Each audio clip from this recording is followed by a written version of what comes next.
Chili, sit down. Sit all the way down. Because what I'm about to walk y'all through is not a rumor. It is not a blind item. It is not some shaky little conspiracy thread with spooky piano music playing under it. No, baby. This is real footage. Recorded. Kept. Locked away in somebody's private archive for more than 20 years. And now that it has finally crawled out into the daylight, the entire internet is frozen in front of one single image. A 20-year-old Beyoncé, perched on the lap of a grown man she had just met, while Michael Jackson's voice comes crackling through a speakerphone. And once you find out who that man actually was, once you find out what he did for a living before he ever got within 10 feet of Michael Jackson, y'all, this clip stops being awkward. It starts being chilling. Because there is nothing on this earth more dangerous than a conspiracy theory that slowly starts making sense. And the situation sitting in front of us right now is exactly that kind of situation. Now, I need everybody to lock in, because this story has layers. Layers on layers on layers. And by the time we reach the bottom of it, you're going to understand why so many people are looking at Jay-Z, looking at Diddy, looking at this whole entertainment machine, and asking one very uncomfortable question. How many rooms exactly like this one was Beyoncé sitting in before she was ever powerful enough to be the one holding the keys? Let's set the scene properly. The year is 2001. The country is barely weeks removed from 9/11. Everybody is raw. Everybody is grieving. And Michael Jackson decides he is going to do what Michael Jackson does best. Rally the entire music industry for one massive charity record, a spiritual successor to We Are the World, a song called What More Can I Give? And the list of names Michael wanted on that record was absurd. Mariah Carey, Celine Dion, Usher, and a young group out of Houston called Destiny's Child. Which is how a 20-year-old Beyoncé Knowles ends up in a Los Angeles studio, laying down vocals for the biggest entertainer on the planet, at a moment in her life when she is still very much a newcomer taking instructions from the grown men running the room. And running that room, on that particular day, was a man named Marc Schaffel. Remember that name. Write it down. Because Marc Schaffel is the thread that turns this from an awkward old video into something much, much darker. At the time, Marc was not some random assistant fetching water.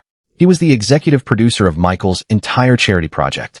He was one of the people coordinating the sessions, organizing the artists, basically acting as the gatekeeper between Michael Jackson and every superstar who wanted a moment of his time. So when Michael calls into the studio mid-session, it is Marc holding the phone. It is Marc controlling the moment.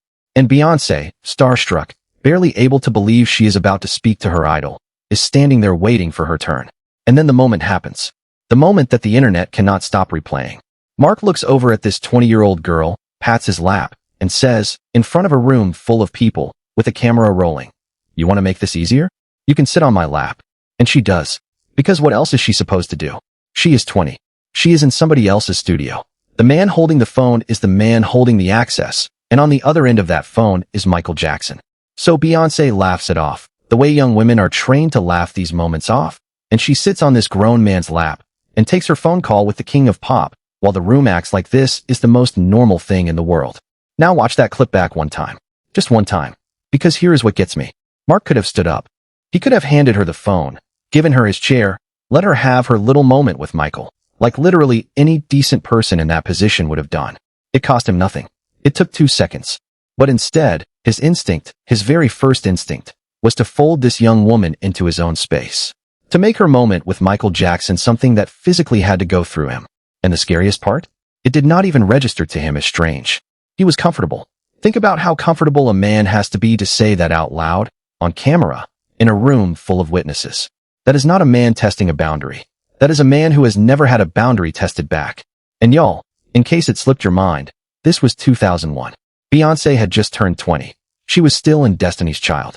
And somewhere around this exact same era, according to years and years of reporting in Beyoncé's own words, she was already crossing paths with Jay-Z, a man 12 years older than her, who she has said she first met when she was around 18, 19 years old, and who, if you listen to the timeline the internet has been chewing on lately, may have been in her orbit even earlier than that. Keep that in your pocket. We're going to come back to it, because by the end of this video that detail is going to sit very differently with you. But first, we have to talk about who Marc Schaffel actually was. Because this is where the story goes from uncomfortable to unbelievable. Sit with this. Before Marc Schaffel was the executive producer of a Michael Jackson record, before he was coordinating Mariah Carey and Celine Dion and standing between Beyoncé and her idol, Marc had spent years producing and directing adult films. Gay adult films. He and a business partner owned an entire adult film company. And according to Michael Jackson himself, under oath, in a videotaped deposition years later, Michael had absolutely no idea. None. The man he trusted to run a charity record for the victims of 9/11. The man he let into his home, around his family, around the young artists who came through his studio, had a whole second life that nobody in Michael's camp apparently bothered to look into. Now, according to testimony from one of Michael's own former attorneys, when Michael was finally shown what Marc had been doing before they met, he was angry. He was upset. And that very same night, Michael picked up the phone, called Marc, and told him he was off the charity project. Done. Finished. Cut loose. And look, on the surface, that sounds like a man doing the right thing. He found out. He reacted. He removed the problem. That should be the end of the story. Should be.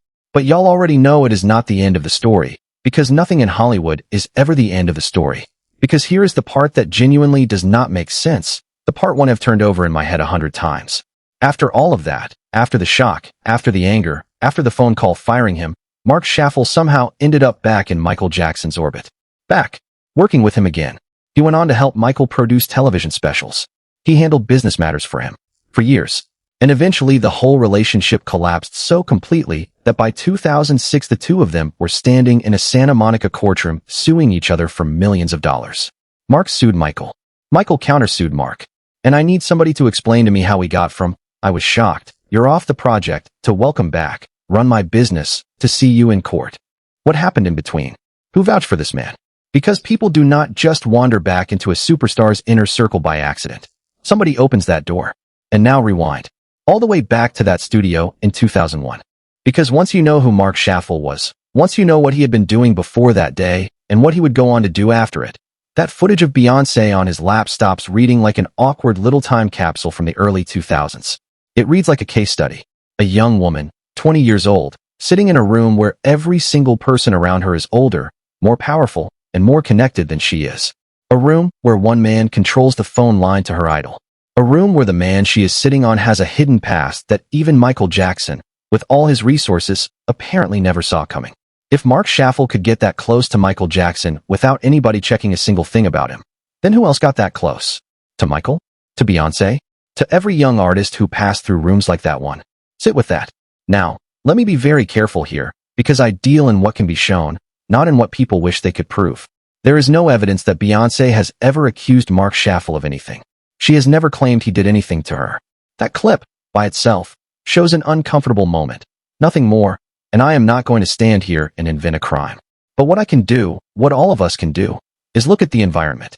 Because this was not the only time a young Beyoncé found herself in a situation where the grown people around her held all the control. Not even close. Because Beyoncé has actually told us about that environment, in her own words, over and over, and somehow we never put the pieces together. She has talked openly about how, when she turned 18 and started trying to get involved in the business side of her own career, she ended up clashing with her own father, who was also her manager. She has described telling him no to opportunities and him booking them anyway, and her feeling like she had to go through with it, because backing out would make her look bad. Read that again. A grown system of contracts and expectations built around a teenager, where even her own father's decisions were something she felt powerless to undo. She said she had to teach herself to become the adult her father had raised her to be. That is a beautiful quote. It is also a devastating one. Because what it describes is a young woman who had to parent herself through an industry that was supposed to be protecting her. And it did not stop with management.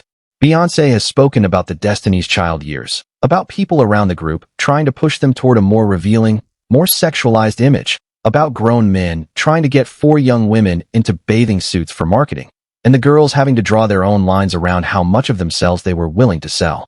They were barely out of their teens, and they were already having to negotiate their own dignity in rooms full of executives who saw them as product. And before anybody says, well, that was just the era. Baby, look around. That era never ended. It just changed outfits. We watch it happen right now with every teenage girl who goes viral and gets handed a contract and a wardrobe she did not pick. The machine is the same machine. The only thing that changes is the name of the girl standing in front of it. And that is the part that matters more than any single clip. Control in this industry almost never looks like a locked door. It looks like a schedule you did not make. A look you did not choose. An opportunity somebody else is holding over your head. A room full of older people telling you that this is just how it works. And technically, yes, you can say no. Technically. But how many 20-year-olds do you know who can look at a room full of powerful men, standing between them and everything they have worked for since childhood, and actually say it out loud. Beyoncé spent the next 20 years of her life building an empire where nobody would ever hold the keys to her career again. She runs her own company. She approves her own image. She controls her own narrative down to the frame. And people love to call that controlling. I call it a woman who learned exactly what happens when somebody else holds the keys. She did not become that person by accident. She became that person in rooms like the one in that footage. Now, since this clip started making the rounds, the reactions have split clean down the middle, and both sides are loud. On one side, you have people saying everybody needs to relax. It was 2001. There were other people in the room. Beyoncé looks comfortable. She looks excited. She is about to talk to Michael Jackson, and maybe this was just a goofy, harmless moment that the internet is trying to inflate into something it never was. And listen, I hear that. I do. People in that era genuinely moved differently, and not every weird old clip is hiding a crime scene. But then there is the other side. And y'all know which side I lean toward. The other side watches that clip and asks a much simpler question. Why? Why was a grown producer telling a 20-year-old girl to sit on his lap at all? Not why did she do it? Why did he ask? Because the ask is the whole story. And the people on this side of the argument are not saying the clip proves something terrible happened to Beyoncé that day. They are saying the clip proves something about the temperature of the water she was swimming in. That in those rooms, a request like that was so casual, so unremarkable, that a man could make it on camera without a flicker of hesitation. And if that is what was normal in front of the camera, then what exactly did normal look like when the cameras went home? Because here is a thought I cannot shake, and I want you to sit with it too. Everything we the public have ever seen from that era, every interview, every behind-the-scenes special, every candid little studio moment, is something that somebody chose to let us see. Somebody filmed it. Somebody kept it. Somebody, years later, decided the world was allowed to watch it. That is 3 separate decisions between reality and your eyes. So when a moment like this one survives all 3 of those filters and still looks this strange, the natural question is not, why are people overreacting to this clip? The natural question is, what did the moments that failed those filters look like? What is sitting in the archives that nobody decided to release? And this is not an abstract question, because in this case we actually know an archive exists. Remember Marc Schaffel? He told TMZ himself that between 2000 and 2003, while he was in Michael Jackson's orbit, he filmed tons of footage of Michael's private life. Michael traveling, Michael with friends, Michael with other celebrities, hours and hours of it. And more than 2 decades later, Marc has reportedly been trying to package that archive into a documentary series about Michael. Which means this Beyoncé clip, the one everybody is fighting about right now, is very likely just one frame out of a vault of footage that the rest of us have never seen. One frame. So when people ask why this clip matters, that is why. Not because of what it proves. Because of what it suggests exists. And here is where the whole thing snaps into focus. Because this footage did not resurface in a vacuum. It resurfaced right now, in the middle of the loudest storm Jay-Z has faced in his entire public life. In case it slipped your mind, over the past stretch of months the walls have been closing in from every direction. The civil lawsuit from an anonymous accuser who alleged that Jay-Z and Diddy assaulted her when she was 13 years old. Yes, that suit was voluntarily dismissed, and Jay-Z fought it loudly, called it extortion, filed defamation claims of his own, and on paper he won that round. But the internet does not run on paper. The internet runs on memory. And the internet has not forgotten a single syllable of it. Then there is the Diddy verdict aftermath. The years of documented closeness between Diddy and Jay-Z, the photos, the parties, the business ties, the decades of them moving as a unit. And then there is Jay-Z's name surfacing in material connected to the Epstein files, in the form of a reported call to the FBI's Threat Operations Center, an allegation, unverified, but sitting out there in the public record all the same. Separately, each of those is a headline. Together, they are a weather system. So when this old clip of Beyoncé at 20 years old drops into the middle of that weather system, it does not land as nostalgia. It lands as evidence in a case the public has already been building in its head. Because people are no longer asking whether powerful men in this industry took advantage of young artists. After everything that came out about Diddy, after everything his trial put on the record, that question has already been answered in the public's mind. The question now is who knew, who watched, who benefited, and who stayed quiet.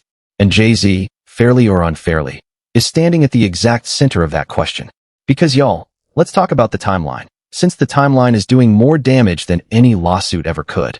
Beyoncé has said publicly that she met Jay-Z when she was around 18 or 19. That is her number. But the internet has spent years pulling at that thread, because the math that fans have pieced together from old interviews and old photos suggests their paths may have crossed even earlier, and Jay-Z is 12 years older than her.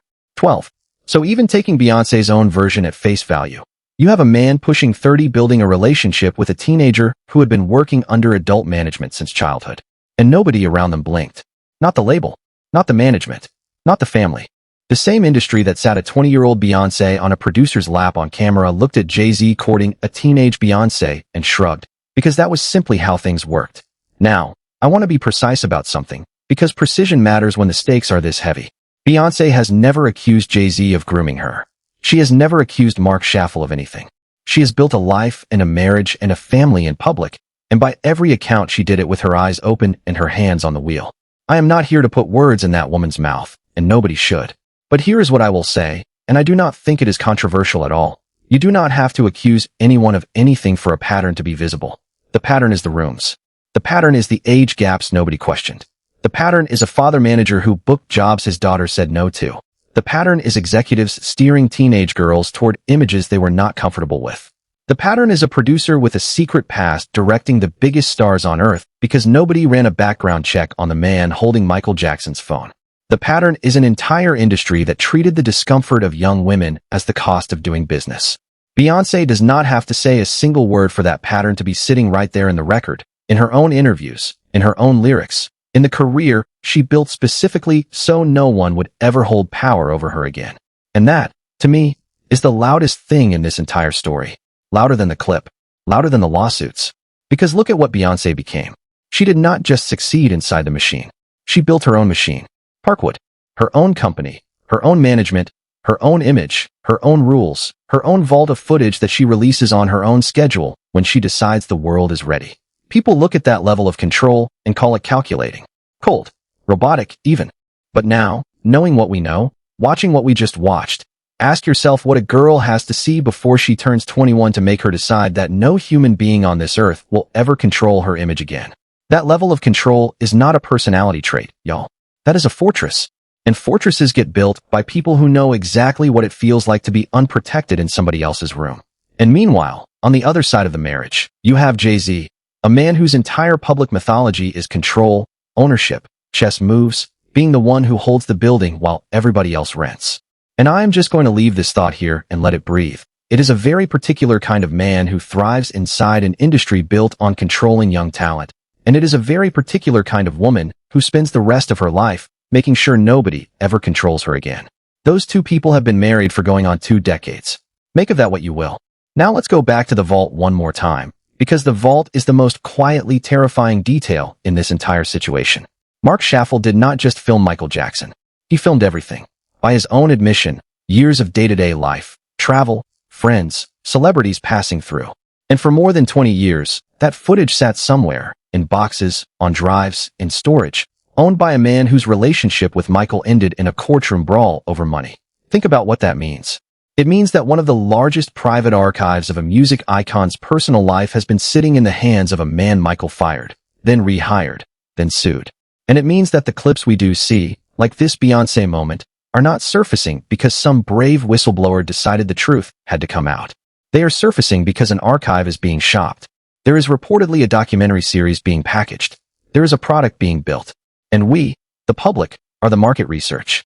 Every clip that trends, every comment section that explodes, every video like this one, tells the people holding that vault exactly how much the rest of it might be worth. And that reframes everything, does it not? Because now the question is not just, why did this clip surface? The question is, who decided this clip should surface, and what are they still holding? If a 20-year-old Beyoncé on a producer's lap made the cut, if that was one of the moments someone felt comfortable letting out into the world, then what does the unreleased material look like? I am not telling you there is something monstrous in that vault. I genuinely do not know what is in there, and neither does anybody talking about it online. But I know how this business works. I know that footage gets released for a reason, timed for a reason, priced for a reason. Nothing leaks out of a 20-year-old archive by accident. And the fact that this particular clip of Beyoncé, of Michael, of a disgraced producer, surfaced right now, in the exact season where Jay-Z's name is being dragged through every courtroom-adjacent headline in America, does not feel like a coincidence to me. It feels like a door being opened 1 inch at a time by somebody who wants to see how the public reacts before they decide how much wider to open it.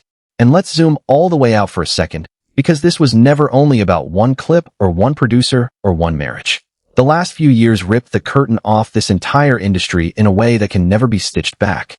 We watched Diddy fall in real time. We watched years of whispers turn into indictments, turn into a trial, turn into testimony that read like something out of a nightmare. And we watched how many famous faces had spent decades standing right next to him, smiling at those parties, calling that man family. We watched Britney Spears finally tell the world what was done to her while the whole machine cashed the checks. We watched child star after child star come forward with the same story wearing different names. The adults controlled the money. The adults controlled the image. The adults controlled the access. And the kid's job was to smile and be grateful. Every single time, we act shocked. Every single time, we say, how did nobody know? And every single time, it turns out plenty of people knew. Knowing and doing something about it are two very different things in a town where everybody's money is tangled up in everybody else's secrets. That is the real reason this Beyoncé footage is hitting people the way it is. It is not really about Marc Schaffel. Marc Schaffel is a symbol.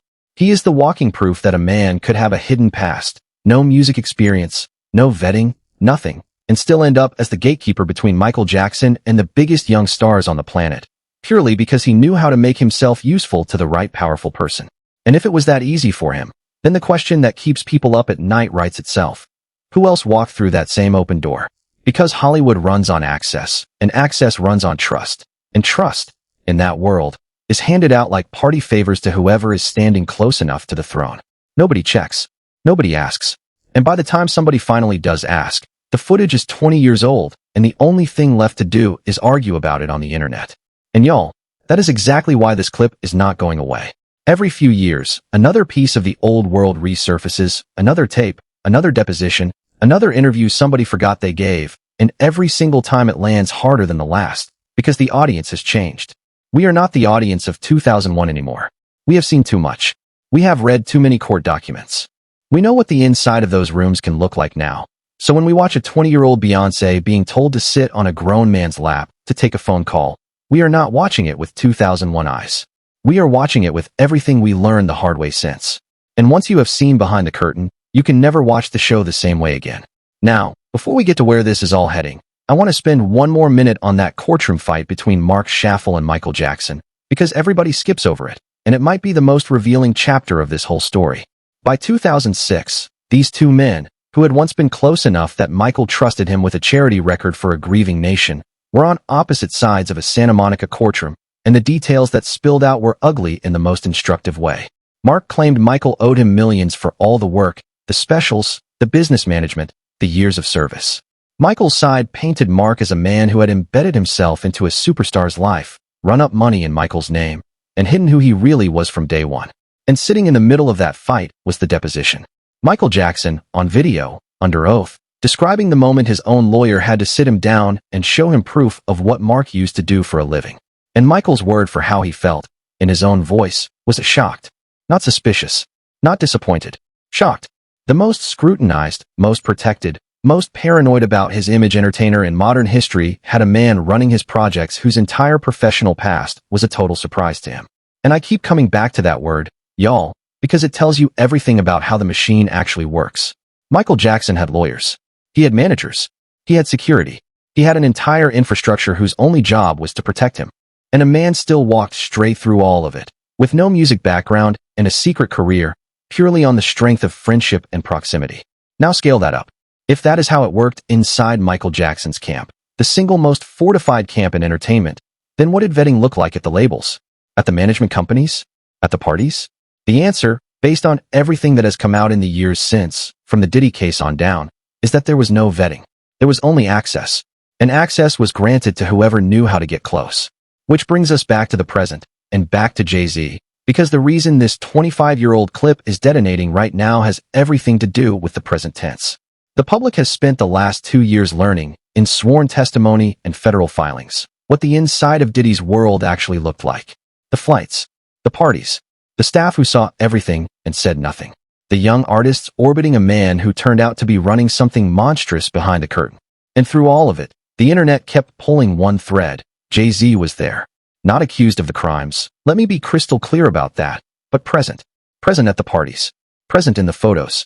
Present in the decades of documented closeness. the joint ventures, the award show tables, the whole public brotherhood. And presence, in this new era, is no longer a neutral thing. The public has started asking the question that the old industry never asked. If you were standing that close for that long, what did you see, and when did you see it? And now we arrive at the part of this story where I need everybody to lean in, because this is the detail that turned a weird old clip into a full-blown internet fixation. Word going around in the spaces where this footage has been dissected frame by frame is that people are not just watching Beyoncé in that clip anymore. They are watching everybody else in the room. The assistants, the engineers, the handlers, the grown men standing around a 20-year-old girl on a producer's lap, treating it like background noise. Because that is the detail that breaks people once they notice it. Not the lap, the room, the complete, total, chilling normality of the room. Nobody flinched. Nobody offered her a chair. Nobody said, "Hey, let the girl take her phone call in peace." A room full of adults watched a power move happen in real time, and every single one of them had already learned the first rule of that world. You do not see what you are not paid to see. And once you see the room, you cannot unsee it, and suddenly every old clip starts looking like this one. You start noticing how many young women in that era were always photographed standing slightly inside some older man's shadow. You start noticing who held the phone, who held the contract, who held the car keys, who held the door. You start noticing that the entire architecture of early 2000s stardom was built around one quiet principle. The young artist is never alone in a room, and is somehow never protected in one either. Surrounded and exposed at the exact same time. And into that architecture walks Jay-Z, 12 years older, already a mogul in the making, meeting a teenage Beyoncé at the exact moment she was most surrounded and least protected. I am not telling you what that means. I am telling you what the internet has decided it means, and the internet has not been shy. The word grooming has been thrown at Jay-Z in comment sections and threads for years now. Beyoncé has never used that word. Never. But the court of public opinion does not wait for the victim to file paperwork. It looks at the timeline. It looks at the age gap. It looks at who held the power, and it renders its verdict in the replies. And here is the twist that genuinely surprised people, the detail that flipped the frame entirely. There have been reports, persistent ones, circulating for years, that it was not Jay-Z who pushed that relationship into existence at all. The rumor, and it has been repeated by people who claim proximity to the family, is that it was Mama Tina who saw the strategic value in it first. That when a young Beyoncé hesitated, when she had reservations about Jay-Z, about his reputation, about the women, about everything she had heard, it was allegedly her own mother, who had helped manage that career from the very beginning, who framed Jay-Z as the move, the alliance, the crown, the man who could make her untouchable in an industry full of men exactly like the ones in that 2001 studio. Now, is that report verified? No, it is rumor, and I am labeling it as rumor. But sit with what it implies if even a fraction of it is true. It implies that the adults around Beyoncé did not fail to protect her from the machine. It implies they negotiated with it. That they looked at an industry where a producer could put her on his lap in front of a rolling camera, and their answer was not to get her out of those rooms. It was to get her a king to sit beside her in them. So now let's stack it all up and look at the full picture, because this is where every thread we pulled tonight knots itself into one rope. A 20-year-old Beyoncé, in a studio, on a stranger's lap, on camera, in a room where nobody flinched. A producer with a secret past who was never vetted and never stopped, who walked through the most protected camp in music like the door was unlocked, because it was. A young woman who spent the next 2 decades of her life building a fortress out of her own career, controlling every frame, every interview, every release, like someone who made a private vow in a room just like that one. A husband, 12 years older, who entered her life when she was a teenager, whose name now sits adjacent to the ugliest chapter this industry has ever produced, whose oldest friend and business brother just became the most infamous defendant in music history. And a vault, somewhere, full of footage, being shopped to the highest bidder, one leaked clip at a time, while the whole world watches and refreshes. I am not connecting dots that are not there, y'all. I am reading you the dots. The connections are yours to draw. That is always how this works. The receipts never arrive as a confession. They arrive as a pattern, and the pattern does not care whether anyone is ever ready to say it out loud. And honestly, maybe that is the real reason this clip will not die. It is not about what happened in 2001. It is about what we finally understand now. We understand that the machine was real. We understand that the rooms were real. We understand that the young women smiling in the old footage were surrounded and unprotected at the same time, and that the adults holding the keys always knew exactly what they were doing. Beyoncé survived it, outgrew it, and built a throne out of its wreckage, and she did it so completely that people forgot she ever had to climb. This clip is the receipt for the climb. One frozen frame of what it used to cost a 20-year-old girl to take a phone call from her idol. Anyway, y'all, I want to hear every single thought you have on this one, because this conversation is nowhere near finished. Was that moment in the studio just an awkward relic of a different era, or was it a snapshot of exactly how the machine treated young women when it thought nobody would ever look back? Does Jay-Z's timeline with Beyoncé change how you read everything else around his name right now? And the big one, the one I cannot stop thinking about. If this is the clip that somebody was willing to release, what is still sitting in that vault, and who is deciding when we get to see it? Drop your take in the comments, because I will be down there reading every single one. And if you think this story ends here, baby, you have not been paying attention, because there is another archive, another name, and another clip already moving, and I have the whole thing laid out in the next video. Trust me, you do not want to catch this one secondhand.